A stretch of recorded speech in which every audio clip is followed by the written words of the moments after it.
Is it going to work?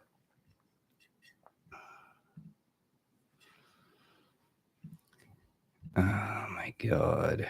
Let's do this. Edit.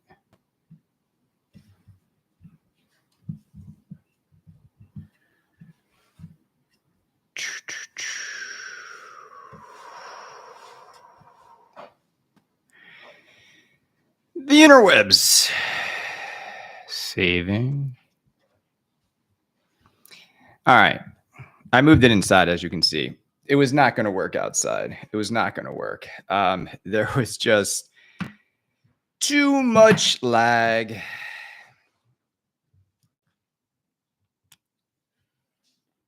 What's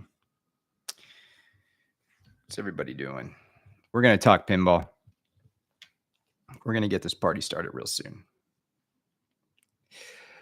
Let me get my glasses on. There's too much glare in here.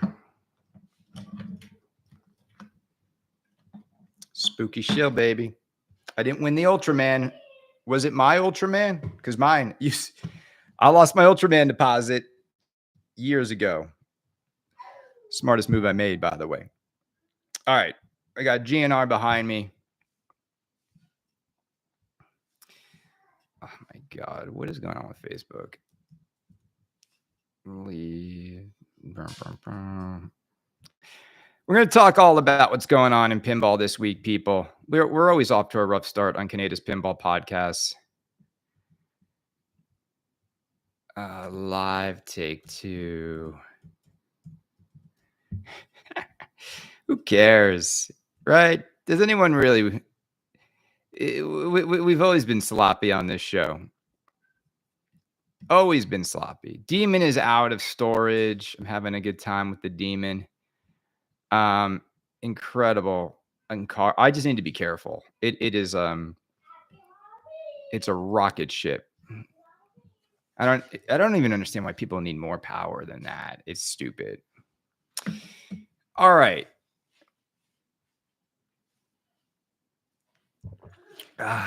Spooky didn't just give away a new unbox machine. Didn't Stern also give away a D&D? Both machines aren't good. Newsflash, Ultraman and D&D, two machines. You kind of have to give them away. You know, the third machine you could add into the mix is Galactic Tank Force. I love like the for sale ads for the SIG editions that are like, save $7,500. Yeah, there's a reason why this thing is $7,500 off the sticker price.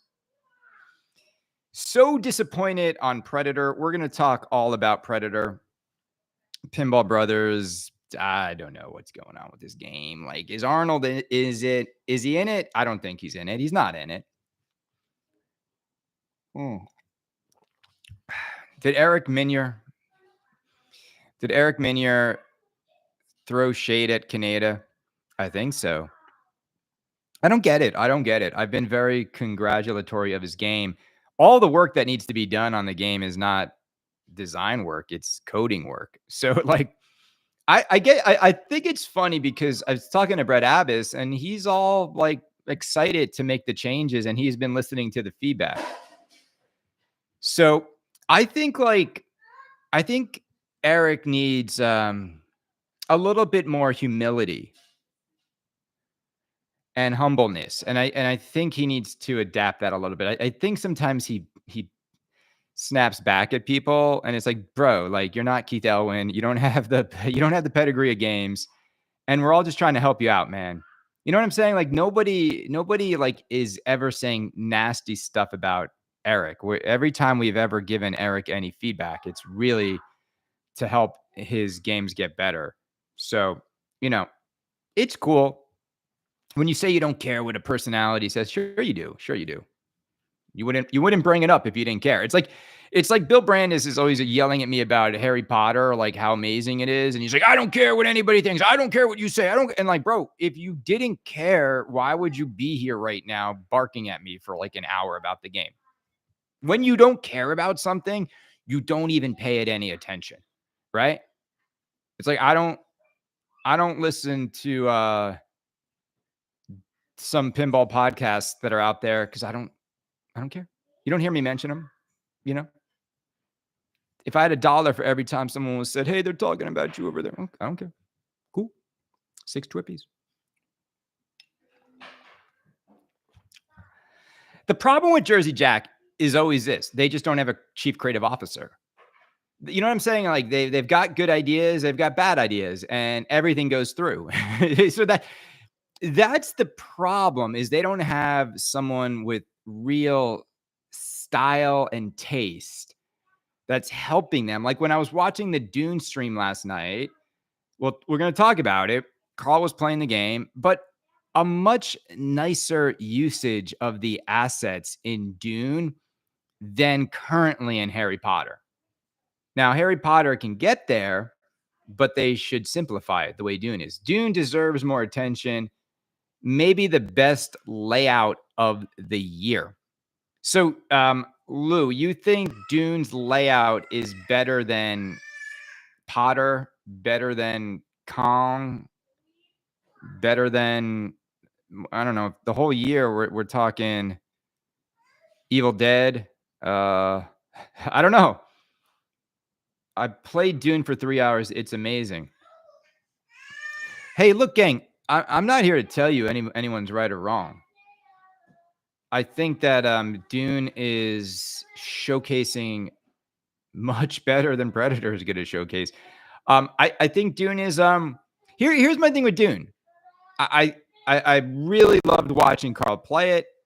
I love the two screens and how they connect with each other. I love the movie assets. I love the music. I love so much about the game. I think the hardest thing for me to warm up to in Dune is still the theme. Like that's still the part that just like watching Timothy Chalamet with his knife try to act like a badass. Like it doesn't work for me. You know, like I don't have any emotional connection to the Dune movies. I saw them in IMAX. I enjoyed them kind of. I didn't think they were that great, to be honest. I thought they were very overrated. I thought the hype around them was overrated. And it didn't give me goosebumps the way Star Wars did, the way other Star Trek movies have, even the way, remember that first Star Trek movie that came back with Chris Pine? You know, I don't know.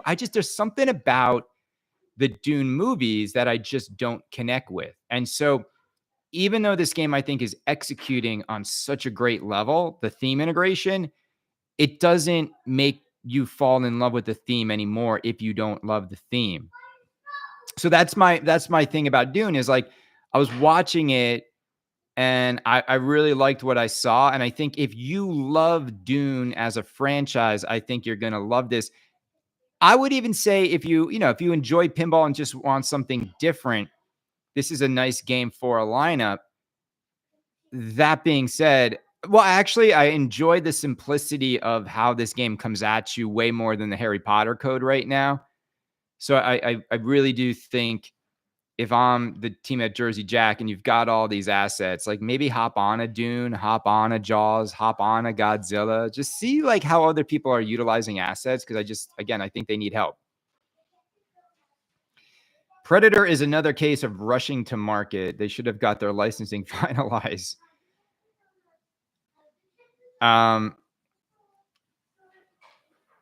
So there's a Southern Fried Gaming Expo is going on right now, correct? I think Eric is there. I know Brett is there. It's the thing is I let's talk Predator, okay? Because Predator is the newest thing happening. It is, what's today's date? It is like June 21st. All right, it's June 21st. I don't even think you're going to see any customers unbox a Predator until September. You know, I don't. And I don't know why the game was revealed when it was. It's not on the line. And so I just think, again, by the time that game actually starts shipping, so many of you are not going to want it. And I also just think I don't know. I just think the non-Arnold leak with Arnold in it, and I listened to all the interviews of the Pinball Brothers. I don't know. I just don't see much of a game there. And even forget Arnold, I just don't see much of a game there. It's like I said on my podcast, you would never accept this as Predator from Jersey Jack. You would never accept this as Predator from Stern Pinball. Why would you accept this as Predator from Pinball Brothers? All in with shipping and tariffs and Jungle Edition, this game is $15,500 without a topper. Can I repeat that? I don't know. Does the Jungle Edition have a topper? I don't know. Maybe it does. But this thing is $15,500 for a Pinball Brothers game. Alien is $7,899 with Ripley. So tell me what drugs you need to take to come to the conclusion that this thing is fully loaded to your door is twice the prices of Alien. Daniel said it was not from them, and an old code in the dirty... It was not from them. So who is it from? What do you mean old code? How could they start coding the game with Arnold in it, and that went out to people? So someone's trying to sabotage their launch. Gang, look. If you haven't inked the deal with Arnold, which they didn't, you don't start making code of your game with him in it. You know what I'm saying? That is illegal. Not only that, so you did it, which was illegal. You then sent that code out to somebody, because that's not a cell phone camera. That's like footage you shot. So you actually think they did not send that to probably like someone in the, like, I think I heard like maybe Tommy got it at Nitro or a distro or something. So how did it get out? How did that footage get out? They knew it was out there, and they still like this whole, you're going to see him from a distance BS. What is that? What is that? Like, someone's likeness is someone's likeness. There's no like, you bought Arnold from 10 feet away, but not close up. That is hogwash, people. That's not how licensing deals work. So I don't know what they're saying. There's no such thing as like a close-up deal and then a far away deal. You know what I'm saying? I literally do deals with talent all the time. So whatever they're saying, what they mean is there might be quick cuts where you just see Arnold's arms or something and with a gun, but this whole far away, I should do a Canada's Pinball podcast with no close-ups. No close-ups of Canada. You're going to get me far away. Just see me in the distance, waving. Hey, guys, doing jumping jacks like a jackass. Grumpy weirdo over here from Wade in Connecticut. Grumpy weirdo checking in. This game is going to not do well. Gang. Pinball Brothers said the video I have is old. It doesn't matter if it's new or old, gang. They legitimately put Arnold into a coded version of the game without permission. What were they trying to do? Like a Big Lebowski, then get Roger Sharp to go ink the deal after the fact? I just think it's funny. I just think it's funny. And now, how many people ordered that game seeing that Arnold get to the chopper? The whole conversation after that footage was out was, hey, Arnold's actually going to be in the game. Not only is he not in the game, there's no characters on the playfield. The playfield art has nobody from the film. If you walked up to this game, you would not even know it's the first movie. I'm sorry, gang. I'm sorry. You would not accept this from any other manufacturer. And so it's just going to be another Pinball Brothers game. They will sell a few hundred, and That will be that. It'll be a novelty game. You'll bang on it at shows, and you'll be happy you didn't spend the money on one. And that is it. It'll never go down as an adequate Predator pinball machine. Without Arnold, gang, this is like the dumbest. I can't even believe I'm like wasting time on this. You make Predator 1 without Arnold in it, it is the stupidest thing you could ever do. The moment you find out you can't have Arnold in the game, you don't make it. It's like making Big Trouble in Little China without Kurt Russell. Oh, you play as Kurt. You play as Jack, Jack Burden. Like, no. No, like you don't, oh, we're making Karate Kid without Ralph Macchio. You play as Danielson. That's how the game works. Stupid. It's a cop-out. It doesn't work. At least in John Wick, you see John Wick. Imagine John Wick, where you play as John Wick, but you're not going to see Keanu Reeves. And it's just stupid. Dead on arrival. Dead on arrival. Spooky Luke, I wish you guys would make Predator. I saw that you guys wanted to make Star Wars. I hope you guys make Star Wars one day. You guys are going to be in a driver's seat real soon. I kind of feel like as all these, I was telling a friend this the other day. I was like, what I would do if I were Brett Abbas, I would buy Spooky Pinball right now. I would buy Spooky Pinball. I would buy Spooky Pinball, and here's what I would do. I'm going to be talking to Brett, and this is what I would do. I would buy Spooky Pinball, but not change anything about how Spooky does what it does, other than I want you guys to keep doing the boutique themes you're doing. We want to keep Spooky its own entity. The only thing I want to give you guys is our platform. So I still want you to make 1,000 Beetlejuices. I still want you to make 1,000 Gremlins, whatever it's going to be. But I want you to put it on the platform we have. So you're gonna get to have our LCD, our hot rails, our everything. So we're gonna take you up the next level, and that's how it's gonna be. But we don't want to interfere with anything else, and we're going to invest in getting you guys all that. I don't know. I don't think he would. I don't think he would. I find it fascinating that there's been no merger or acquisition that's happened at all in pinball, right? I mean, think about it. Like, for the amount of ridiculousness it is to everyone have independent manufacturing of something that could be more like united and streamlined, the fact that everyone tries to go at it independently and no one's really got any proprietary IP advantage anywhere other than Stern. I mean, that's the thing that nobody talks about. Is Stern has patents on things that I hear could pretty much put almost everybody else like up SHITS's creek. Like, Stern could, if they wanted to, shut down more of the competition if they wanted to. But I get, they're smart to not, because in the end, rising tides, you know what they say.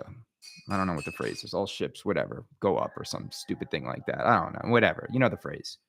All ships rise with the tide. I don't know. But nowadays, I think we're going to see a faster closing of the doors, if you will, of companies that are just not, they're just not competitive. If Pinball Brothers can't sell 800 Predators, game over. Multimorphic, Jerry, I don't know. Like, he's just going to keep making these things to the cows come home. I don't know. I don't see people unboxing Portals. He still never discloses how many units they've made in like 12 years. I think they've been in manufacturing now for 6 or 7 years. I bet they haven't even made 500, right? So 7 years, you haven't made 500 units in 7 years. I don't know what to tell you. I don't know where the money's coming from. I don't know, like, the P-Rock money's dried up because everyone's using other systems. I don't know what the deal is. It's mind-boggling to me that Stern Pinball in 1 week of 1 calendar year, Stern Pinball makes more games than Jerry's made in a decade.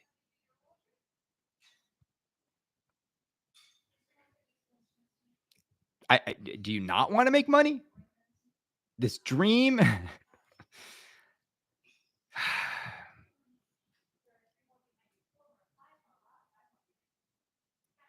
um, everybody, let me see. We're going to talk about Potter. Before I talk about Potter, I want to talk about King Kong. Stern's got a problem with this game. This Kong mech is just terrible. I mean, it's not me saying this. I'm just reading the thread.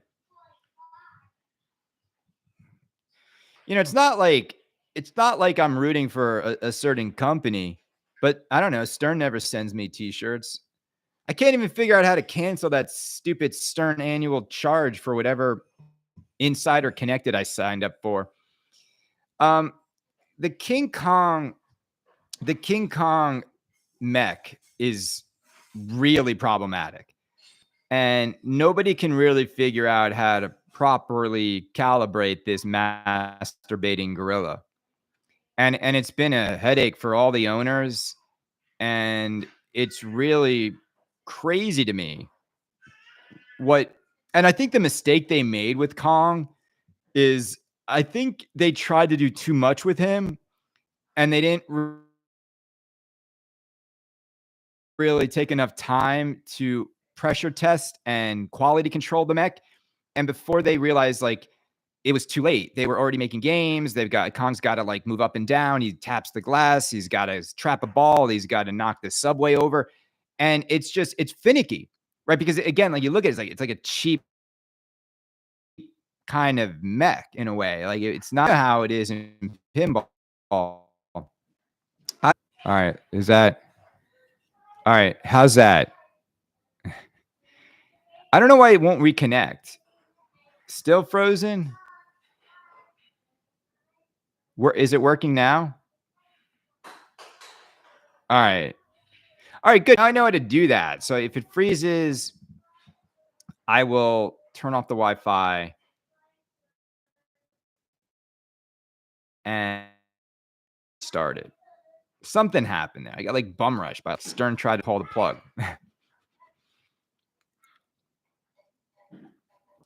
I also just shut down some of my other stuff running. Look, King Kong, there's some really fun code in the game. And I've never questioned Stern's ability to put fun code into a game. I think the Elwyn layout is really interesting. I just think in the end, Kong is another great $8,000 premium and $10,000 LE. And Kong is a terrible $10,000 premium and $13,000 LE. That's the problem. I mean, like Iceman says it every day on Pinside. Stern killed the golden goose. All their games are so overpriced. They don't even come close to giving you nearly as much as a Jersey Jack game. The quality's not there. Gang, like look at Harry Potter next to King Kong, guys. It's like looking at a Ferrari next to a Corvette. I'm sorry, and I love Corvettes, but like there's a reason why Ferrari costs twice as much as a Corvette. Imagine if Corvette tried to charge $400,000 for the new ZR1X, right? No. They know, like they're going to give you value. Like a Stern machine at $13,000 is so stupid. It's so stupid. Even a $10,000 premium is absolutely asinine. And everyone just feels that way.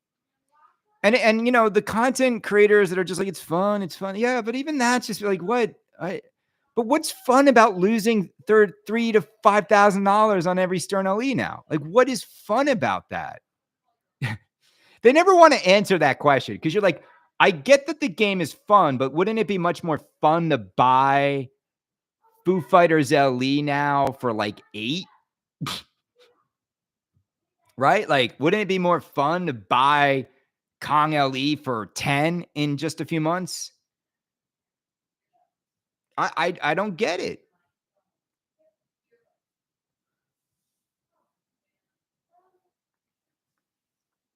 I don't get it. All right, so I still think we're going to get Jaws 50th. I think it's going to come out probably the week of July 4th. I think they're going to do some like 4th of July weekend bonanza around it. I think it's gonna be a weird thing. I think more Jawses, like, who's buying more James Bond games? Like, I saw, like, James Bond on the line. I'm like, "What dope is buying a new in box James Bond premium now?" Like, who Stern knows that, like, half the market are just newbies who have no idea Canada exists or Pinside exists. Like, they know that that's half the market. And these guys are just like, all right, I didn't even realize this pinball. James Bond, cool. I'll get one for 10,000. I've never liked James Bond. I don't like the way it shoots. I just don't like where the shots are on the game. I understand why people like it, but I just find the way that game shoots to be very unfulfilling. I think Stern has way better shooters in its arsenal. I don't think it's about getting better, gang. I think it's one of those games where you really have to learn the shots because they're just in really awkward places. I don't like the ramps in Bond. I hate the way the ramps are. And the upper left, you guys really enjoy shooting that missile or the Vuck scuba Vuck on the whole left side of that game just feels so boring to shoot. Have you have you need the new music pin from Pedretti? What? Well, I think Elwin is going to do Pokemon. And that's going to be Elwin's big one. Can I ask a serious question? Why can't Stern make their machines look as nice as Jersey Jack machines? Why is that so hard? Isn't it just wood and stickers and lights? Like, I don't understand why a Jersey Jack machine looks twice as expensive as a Stern machine. What's going on? Why can't Stern make the games just look more expensive? I don't get it. I don't get it. It really, like, nothing that's going on in a Jersey Jack is like a different mineral they had to mine or some precious gem. It's literally just shinier decals, nicer screen. Like, the overall package just feels more solid.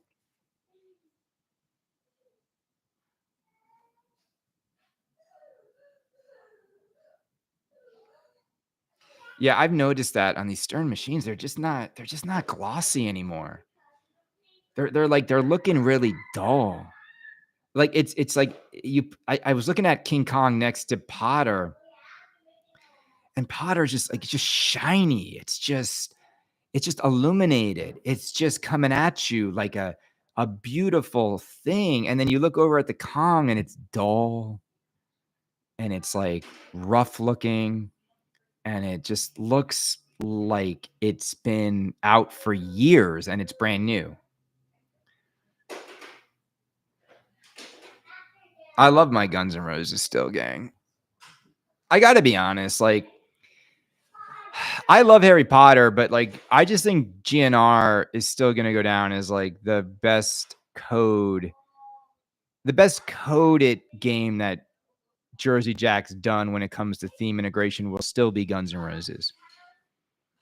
I like that it's just easier to know what to do. It's just still a beautiful machine. I mean, I as a work of art, stunning. And there's only 500. I know CEs, even that. It's still not hard to get one. It's easy to get one.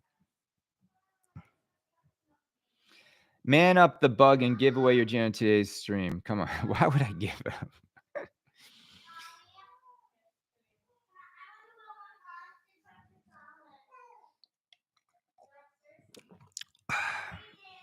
So has anyone played the new Potter code? Because Brett was telling me they just dropped a new code update. And I'm not sure if anyone's played it. I don't know if they've fixed some of the issues.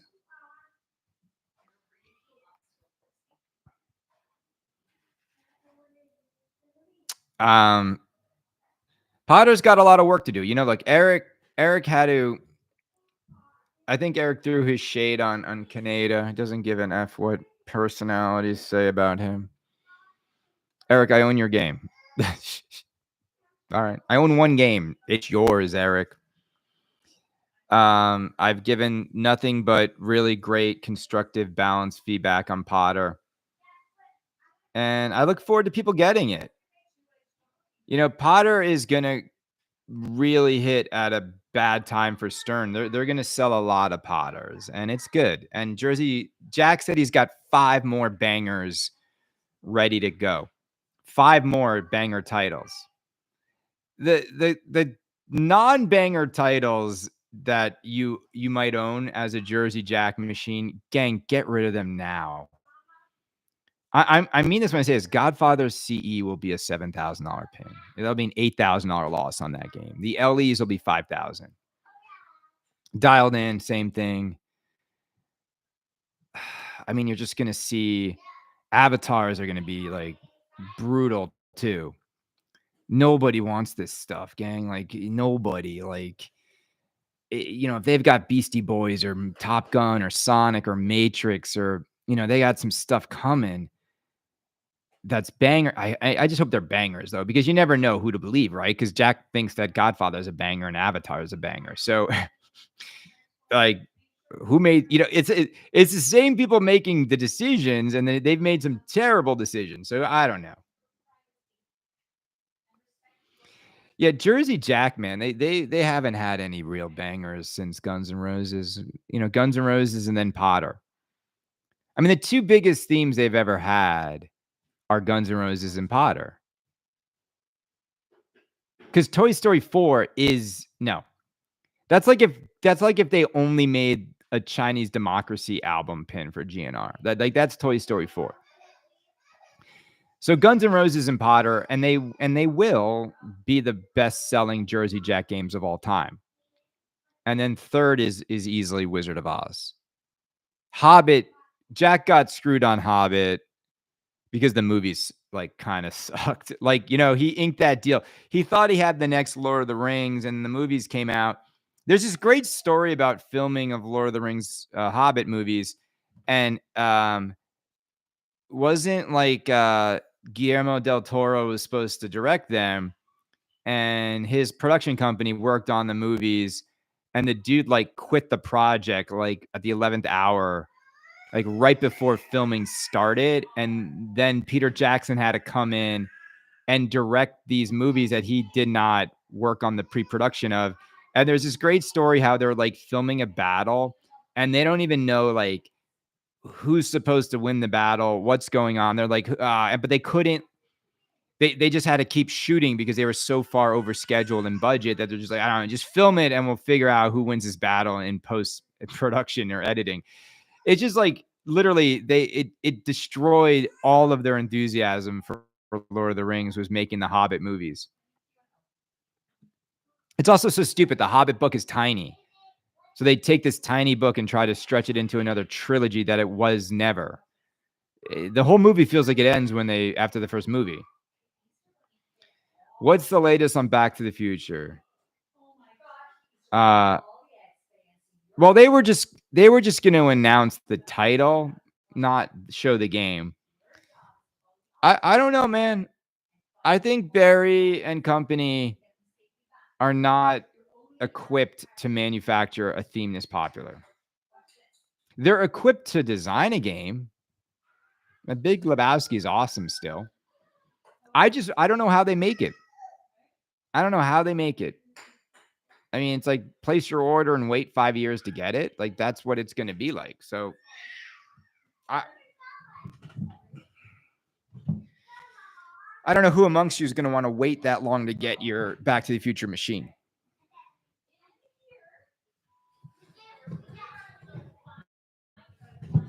Evil Dead and Dune for Game of the Year. No, it's Louis, right? Louis. Game of the Year is voted on by the pinball public, right? Same thing, Twippies. And you can get 100 more first place votes and lose The weighted system. I love it. Kale and I still joke around about that. He's like, I don't even know. He's like, I don't know, bro. I don't know. It's like you got almost 100 more first place votes and you lost. He's like, I don't know. I don't know. Colin is now like gone back to just not caring about building relationships with the other content creators. And he's just off doing his like controversial clickbait stuff now. Seriously, like think about it. He's the only pinball content creator that had to go down that road of like, should we be talking about trans rights in pinball because of Harry Potter? Like, you went there, bro. You went there. Yeah, he went there. So I called him out on it, and then then that's it. Anyway, my point being is Evil Dead and Dune will never win Game of the Year because way more people will own King Kong and Potter, and it's just number of votes.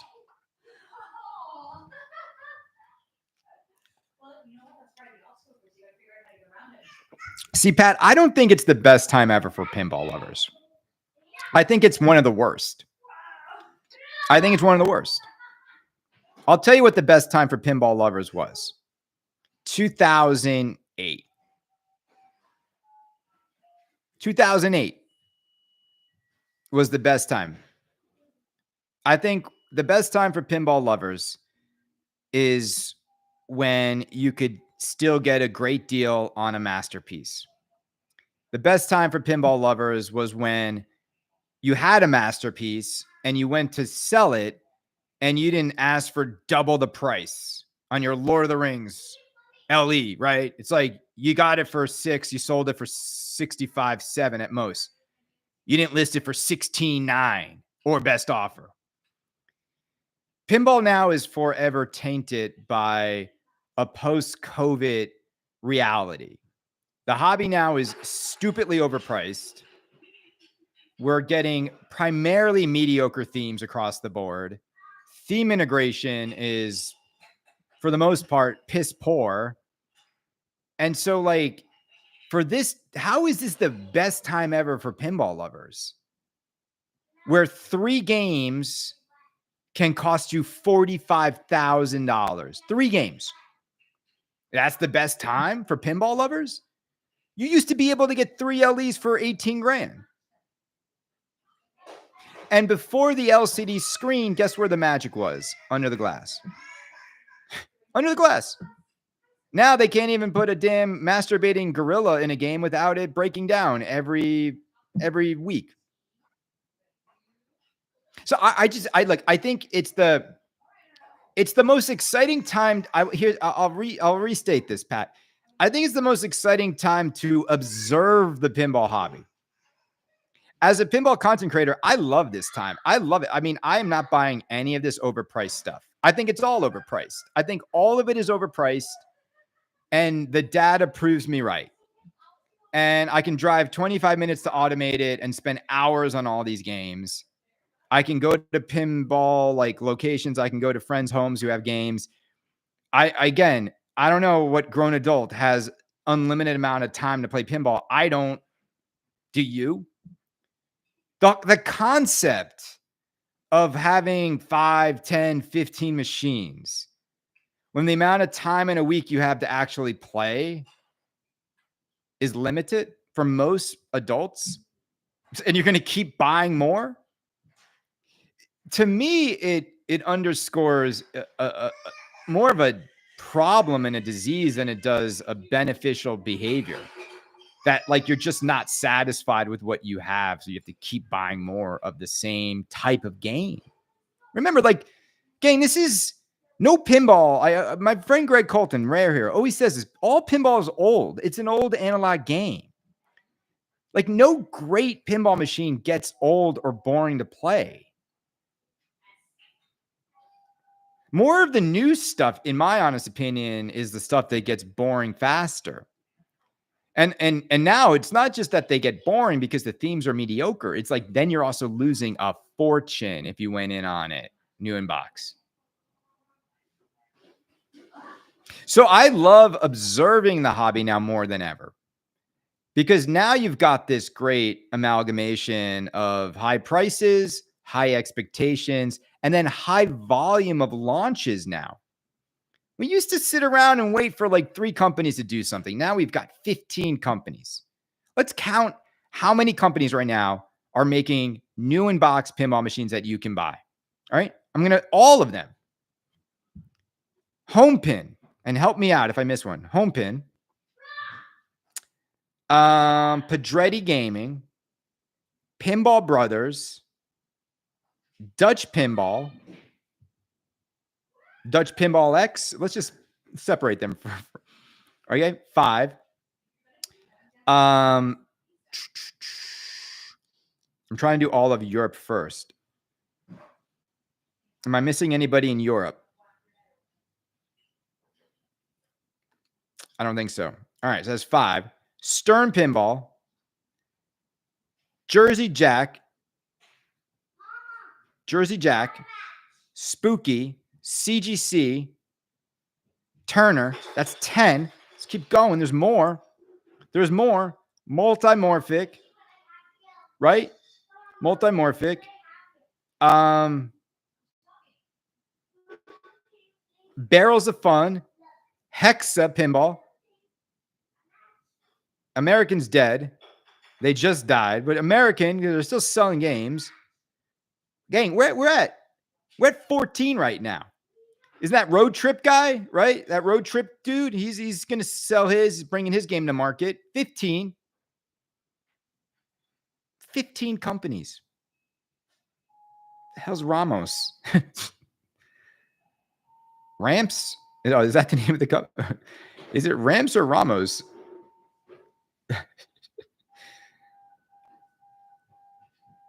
Pinball Adventure 16, Punny Factory.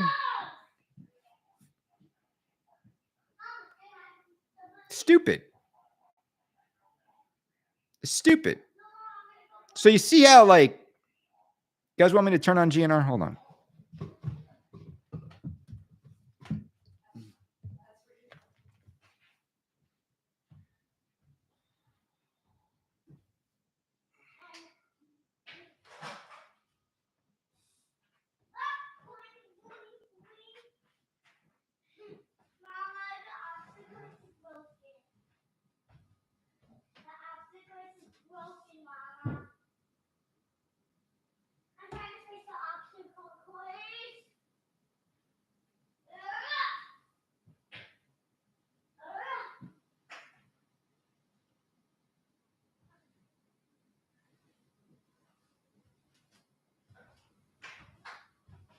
I'm waiting for the lights to go on.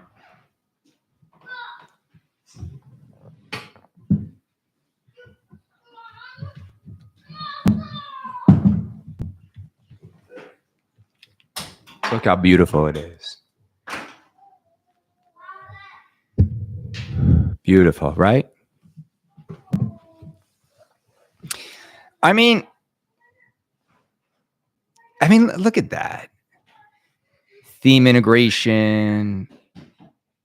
The lights are going. It's perfect.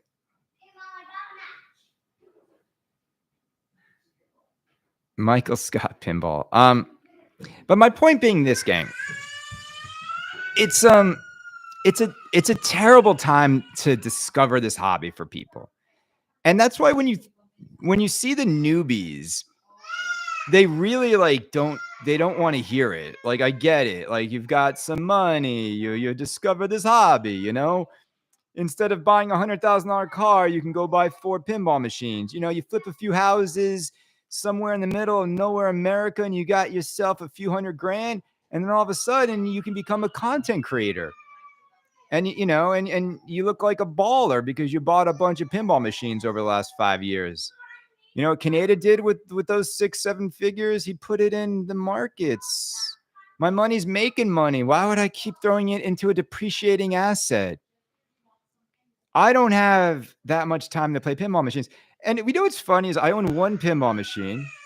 I've monetized my pinball content to make more than all of them combined and get all the arrows in the back, and still most subscribers because we talk about Gillian is great. Because we talk about the hobby in a way that's not concerned, if you will, about what the manufacturers say about me. You know, like I saw what Eric said. Like, I don't care. Eric's a Eric's a dude. Like he should say that. Do you actually like pinball? No, Ian. I hate pinball, man. I hate it. I've just spent the last 12 years of my life making content about something I hate. Ian, you found me out, man. You nudge, baby, nudge. Ian, I'm sorry to hear about the job, man. We'll get you something in marketing. I'll be in the boat soon enough, man. AI is gonna put everybody out of business in the marketing world. It's coming soon. It's coming so much sooner than people realize. No, gang, it's like I think what everybody forgets is like there's like when it comes to the gradient scale of once you play enough pinball, it's like riding a bike. You kind of just you get it. Like you're good enough to hop on any machine and experience what that machine has to offer. 99% of people on planet Earth get on a pinball machine and they just like, they don't even understand there's like software. They don't understand there's like objectives. They're really just trying to keep the ball from draining. That's 99% of planet Earth. You like pinball as an asset. Others love pinball and don't care if they lose money. So who wants to lose money when they don't have to? That's the part I don't get. What smart person? Here's the thing again, because I've covered this hobby for 12 years, gang, the part that I literally it makes me cringe a little bit because the people covering the hobby now that weren't around when we all got started so much longer ago, they don't understand like you can have both. You can still have all the fun and not lose the money. I know you say they don't care about losing the money, but what person do you know wants to lose like $15,000 on 3 Stern LE purchases? Do you know anyone who's like actually like, I don't care? There are some of those people, but the majority of people are not those people. And those are the super wealthy. They're not what keeps pinball alive.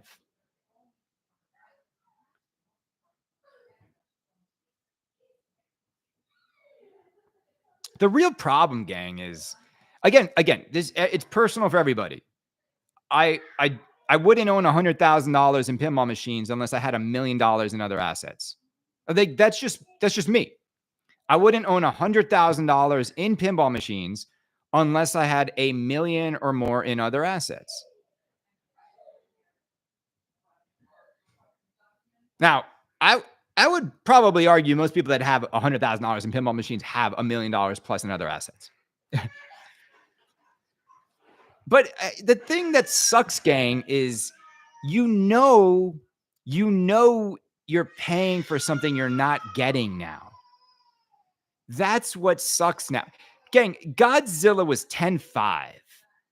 What justifies a $13,000 Stern LE now? Isn't your home $1 million asset? Yeah, you can't. No, it's more than $1 million asset. This home, you can't get a home in this town unless it's like completely dilapidated. Like, and I'm in an affordable home in this town. There's homes in this town, 20 million, 8 million, 5 million, all over the place. But nobody in this town has $100,000 in pinball machines. Nobody. People don't roll like that. Most people don't roll like that. What release would you put money down on so far this year? Like any of the games that deserve. Okay, so that's a good question. What release would I put money down on this year? None. I wouldn't order any of these games right now because I'll tell you why. All of these games right now are incomplete. They're all incomplete. Why would you buy a game now? Every single game right now, Dune, Predator, Kong, Potter, they're all incomplete. they're all 6 months away from being closer to being complete. So why would I buy any of them? And by the time they complete them, I'd have the option to buy it at the end of the year for so much cheaper, or I'll be able to see Beetlejuice, Star Wars, Tron, or remastered, right? I'll be able to see Pokemon, maybe, right? Because Pokemon's also going to be January. So, like, why would I buy any of this stuff right now? Tell me, there's zero FOMO on any of these games right now. To buy a game right now, new in box, because I love people. Why do you want to play something incomplete? I'm so tired of playing a game before it has everything in it that the company wants in it. You just said if you had 1 million in assets, you do. You meant 10 million in assets. No. What gang, the reason I don't have $100,000 in pinball machines is I don't have room. And if I did have room, I wouldn't buy $100,000 in pinball machines. I just would not. I don't think anybody, and I mean this, I don't think anybody needs more than like 3 great machines that all complement each other. I've always felt this way, whether it's pinball or watches or cars or bottles of effing look. And I get it. The more money you have, the more space you might have, the more disposable income you might have. And it means nothing to some of these gentlemen, nothing. But this is just me personally. There's only so much time in a day. So, like, I get that you could have 15 cars or 10 cars. You can really only take out one at a time. So you might have one car that's a muscle car, one car that's like in it, like a lightweight roadster, and one car that's like a sedan or an estate. You're not going to have any more fun than that in the automotive space. A little lightweight 6-speed manual car, a muscle car, and then a sports car, or like a sedan. What else are you going to have? Look, I will say this though too, and you guys know this. Everybody knows this. Playing on location is not the same as playing at home. It's not. It's like trying to have sex with your wife in a public bathroom. It is. It still can work. It still can work, and you can still get somewhat of the satisfaction. But it's much more enjoyable to have sex at home in your bed. The same way, it's a lot more enjoyable to play pinball at home when you want to play it without distractions, without anything else going on around you. It's just the way it is. It's you can focus on it. How do you feel about pinball machines sitting next to a window? Think it's great, Mike. It's not blocking the window. It's catty cornered. But yes, thank you for that. We haven't heard that joke before. I mean, there's literally dudes with like a row of games in front of windows. That's fine.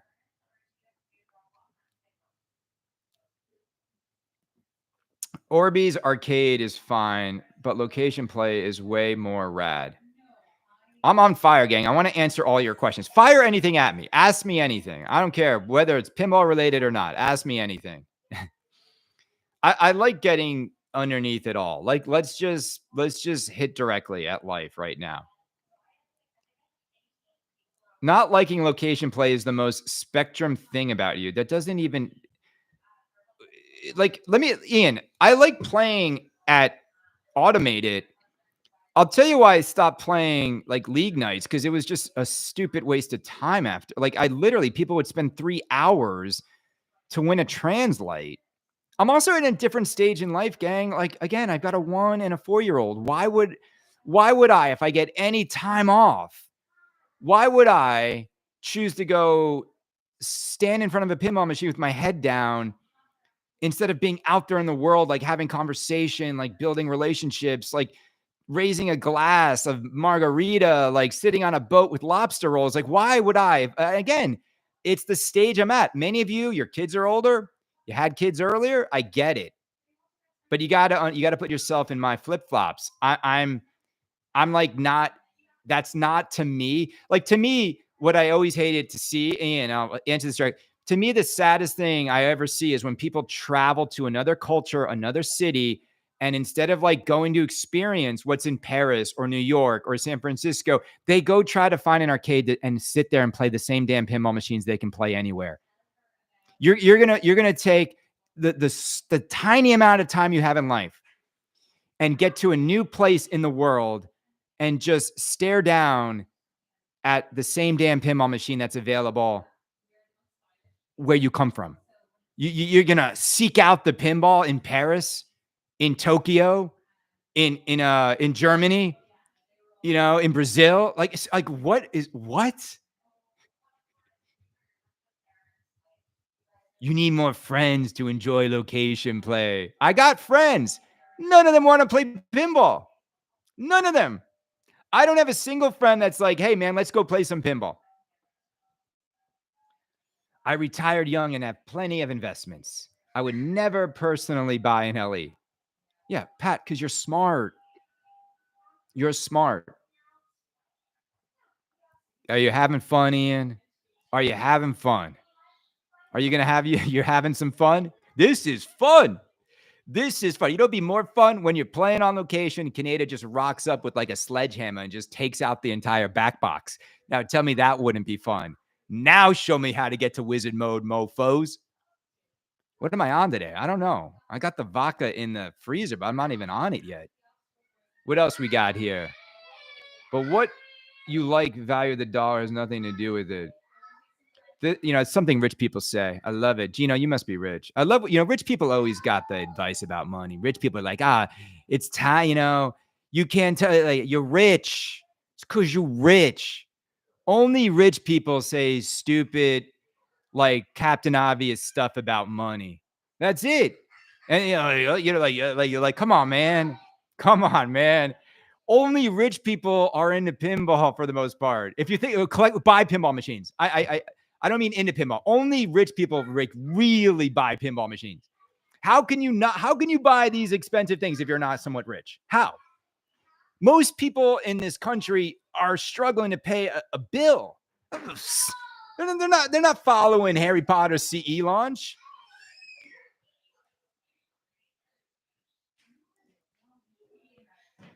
Canada is the Debbie Down. What's Debbie Downer about this gang? Gang, BW.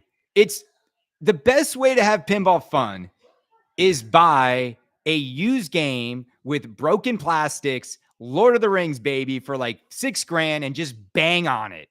Bang on it. Don't look at the shooter lane wear. Just bang on that game and have fun. The guy having the most fun in pinball has a house full of stern pros and doesn't care. He doesn't care. He's not on pin side. He's not like here right now. He's just waking up, having breakfast beer, rolling off the couch, and throwing some games on freaking Iron Man. Man, you want to have fun in pinball? You want to have fun in pinball? Go play Iron Man. You know what game you don't hear people talk about a lot? Iron Man. And I'll tell you right now, Iron Man is faster than Harry Potter. It's faster than Elton John. It's damn fun. And you could go pick up an Iron Man for like hardly anything. And you'd have more kinetic pinball fun on Iron Man than you ever will on a $15,000 Harry Potter. You're not allowed to say that, Canadian. You can't make sense like that. You're the Debbie Downer. You're not supporting every new launch. You're not supporting everything. You got Iron Man is boring. No, it's not. Iron Man is not boring. Who coded Iron Man? Who coded it? Does anyone know?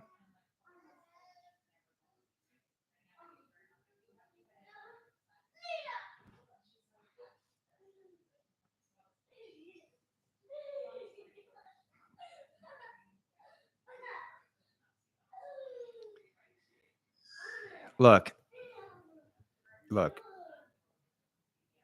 Look. Yeah, thank you, Anthony. I was waiting for someone to realize that Lyman Sheets coded Iron Man. I would, I'm just gonna say this. You want to build the right pinball collection. You just buy every game Lyman Sheets made. Any game that man touched.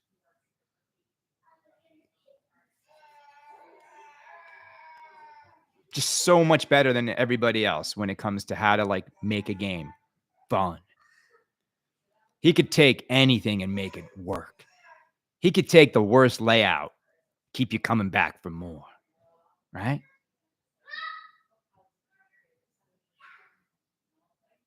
Batman 66, not the best layout. But man, Batman 66 has better mechs in it than anything in Potter, anything in Predator, anything in King Kong. Debbie Downer, grumpy weirdo here. You guys are hanging out here. It's good. It's good. No, it's good to get it out. It's good to talk like this. Nobody else even talks like this. Like these guys weren't around when Iron Man came out. I'm going to share a story. I did this. You guys say never. Let me share something with you right now. Let me find this. They're no longer in business, but like this is one of the first things I did when I went to Weber.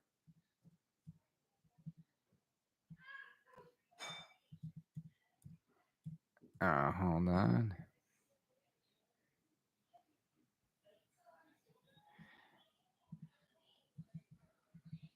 Hold on.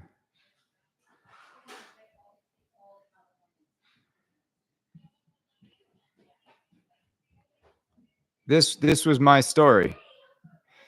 Share screen.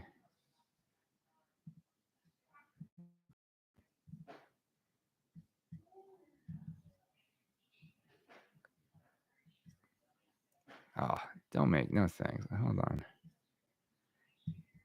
So there was a weird rule in certain cities. Remember when they banned pinball in the 60s and Sharp got it lifted, but not everywhere.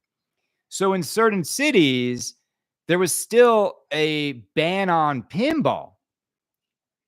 And so Radio Shack at the time was my client, and they sell tech devices.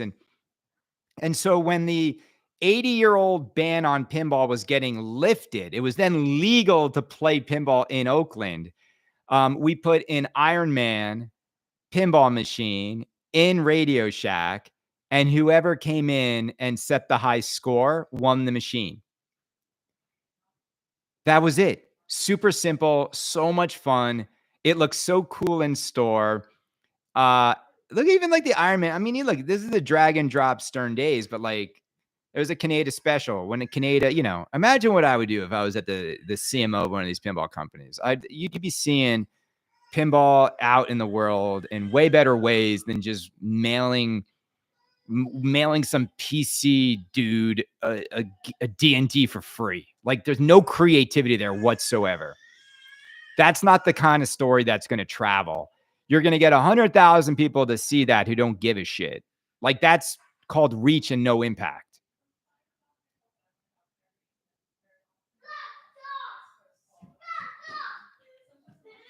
Well, that's the thing. Is like, again, I think because a lot of these newbies in the pinball content space weren't around then, they want to feel the excitement we did when those games came out, and and their excitement is valid. Like they only know what they know. They don't know what they don't know.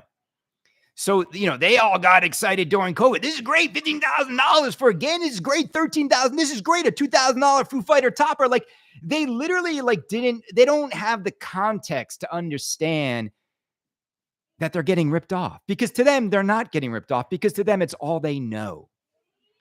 Look, I put my foot down this week, and then I got to go soon, gang. And I don't look, there's just principles of like what things should cost. And we've got this beautiful ice cream shop in Rowayton, Brandon's 101. I moved in a year ago. A year ago, one scoop of ice cream was 4.50, expensive, right? Two scoops was like 5.50. So it's like no brainer. I'm going to get the two scoops. A lot more than you want to spend. And some of these teenage girls, they have scooping, don't understand like what a scoop should be. Like it should be a good scoop. Okay. But I love the place. Love going there, bring Killian, we have a good time. Like I went in, I went in the other day, like 2 days ago. And I just two scoops. Can I get two scoops? They're like, that'll be $7. What? Like it wasn't even like an increment. It now all of it. Two scoops are seven. One scoop is 5.50. Two is 7, and three is 8 for 3 scoops of ice cream. And I haven't raised Canada's Pinball Podcast prices in 5 years. Since I started taking money, I haven't raised it a penny. And I was like, I'm not going back now. Like, you know what I'm saying? I have the money. But I'd rather spend $18 on a margarita than $8 on 3 scoops of ice cream. So I'm not doing it. And that's the problem with some of the modern world nowadays is like, look, everyone's got what their threshold is to pay for certain things. Mine just happens to be 2 scoops of ice cream shouldn't be anything more than like $6.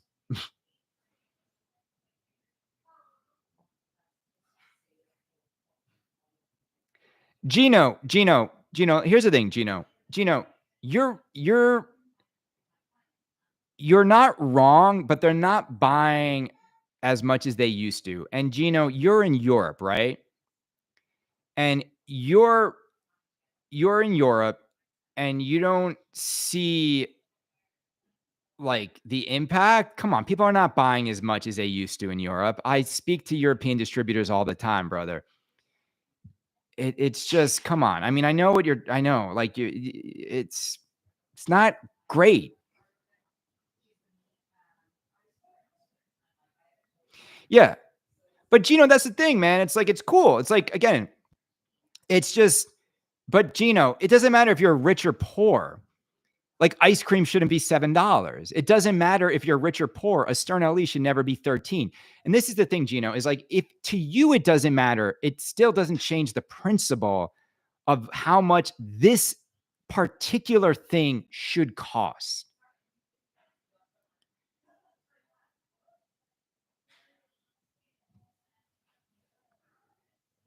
Back in my day, I paid $2 for Canada. Look, again, a lot of people don't care, but I think there's a reckoning coming. I think there's a reckoning coming. I think in the world, I think for a lot of people personally, and I think there's a there's going to be a real reality check happening, and you just gotta prep for that rainy day, man, because it's just been too good for too long, and too few people have made all the money, and it's not trickling down like it used to. It's not. It's not trickling down like it used to. I mean, back in the day, like you worked in corporate America, like money trickled down. Like the CEO made a lot, but everybody else, like who with the company, nah, it's not that case anymore. It's not that case anymore.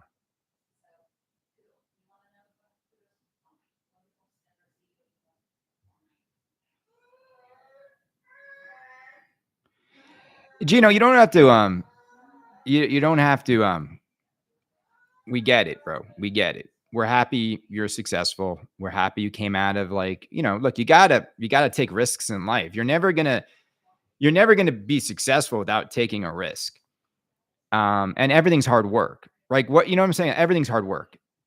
It's hard to wake up and be unsuccessful just as much as it takes a lot of hard work to become successful. Nothing is easy. Nothing is easy. I always tell this to people like, if you want a job where you're just coasting, that's not going to be easy because you're going to go home and feel unproductive. And that's hard to wake up every day feeling unproductive. If you inherit money and didn't work for any of it, you're going to feel like lazy and insignificant. And that's hard, feeling like inadequate. Like it just,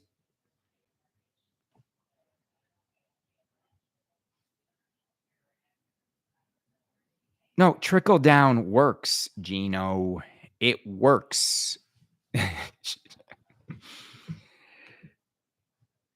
Oh, Gino. Gino, you need a podcast, brother. The Gino the Gino Bezzi Bozzi, the Gino Bozzi Pinball Podcast about money and life. Um,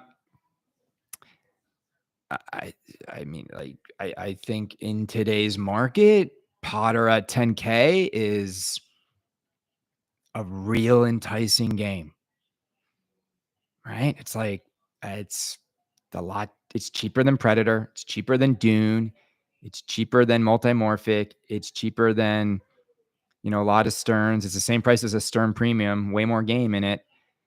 Um, yeah, yeah, it's crazy. If they just put the Radcals on that, they would just sell so many of them. Well, GNR is one of the nicest looking pins.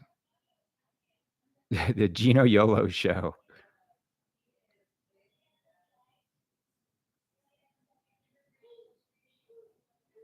Um,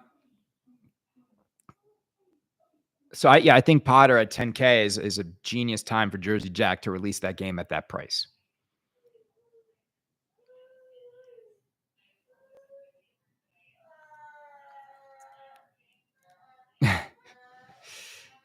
I'm happy to do a show with Gino anytime. Gang, don't argue amongst yourselves. Like, thank you for taking some Saturday time out to hang out with Kaneda. This has been a fun show.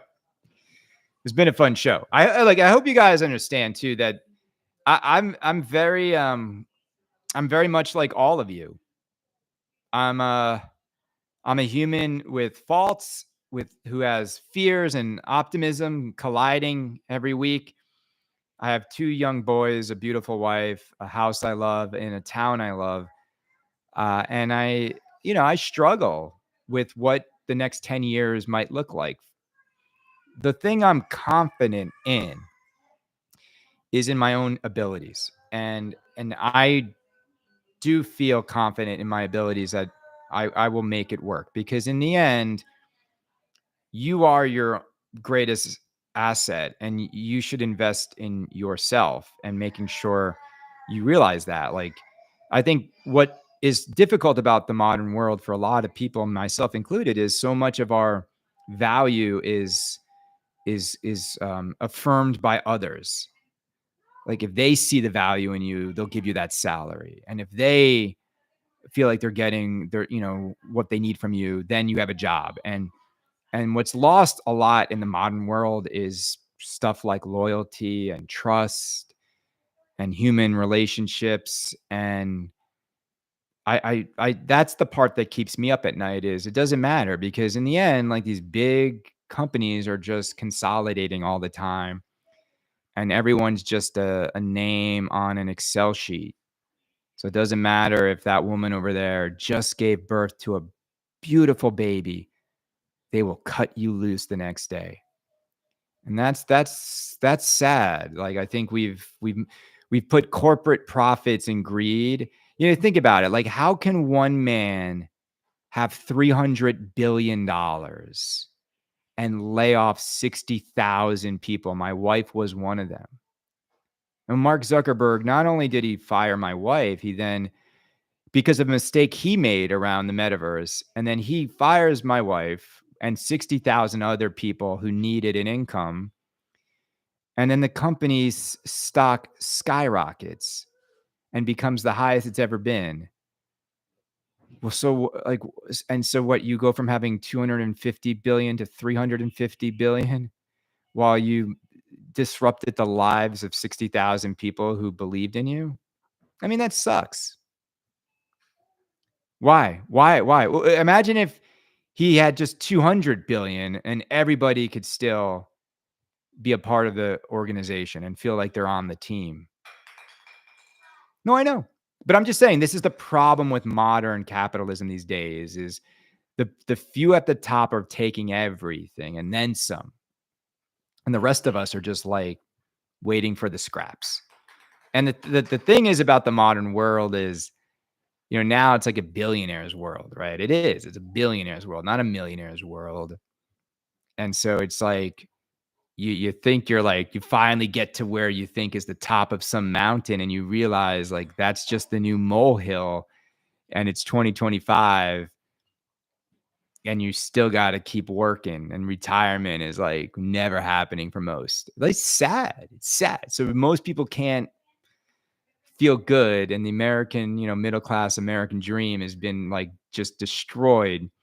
And some dude can just buy like Dogecoin like 4 years ago and now have millions and added nothing to society. We just all stood by and watched that happen, right? Oh my God. 1 million is not poverty. You guys are like out of control. Like you guys understand like the median income in the world is like $7,500 annually. Anyway, but I'm happy I get to hang with all you mostly successful dudes and dudettes. Everybody, look, have a good Saturday. Frank, give me a call, brother. Let's get into some trouble. Everybody, if you're not a member of Canada's Pinball Podcast, you should be. Again, I didn't raise prices. If you join the show, though, join on the internet, not on your iPhone, because Apple will charge you more. I'm going to give you a little, I can't control it because that's what Apple does. Is they think they deserve everything that happens on their phones. Frank, come on, like let's go golf today. We should have hit the links today. Can we go later today? Can we do a late tea time? I'll go shirtless. I need to get ripped. All right, everybody, have a great day, and we'll chat soon. Don't buy any of these new games. I mean, don't buy them yet. Wait. Trust me. In 6 months, if you listen to Canada, you will get any game you want right now for much less money. And the games will be finally coded. Like it's so much to just wait for a game to be complete. It's just that's it. It's that simple. Peace out.